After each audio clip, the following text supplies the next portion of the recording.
Welcome to McPlum, simple solutions served daily. You start by ensuring the text source and display are correct. First, import or paste an accurate transcript so you avoid guessing words later. Once done, pick a clean sans serif font sized for your target resolution. 18 to 28 pixels on 1080p is a reliable range. Make sure to set a high contrast treatment next, either a thin 90% opacity outline or a 5 to 7 shadow so text remains legible over footage. Then create subtitle segments at Once your text is in, focus on timing and placement so viewers can read without losing context. Sync each caption to the audio with a tolerance of about 1 to 3 seconds, shorter for fast speech, slightly longer for pauses.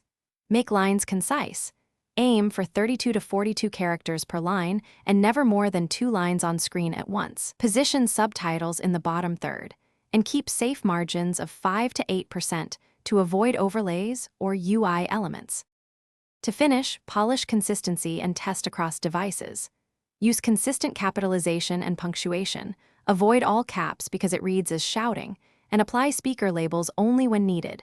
Use a subtle color difference for clarity rather than brightness.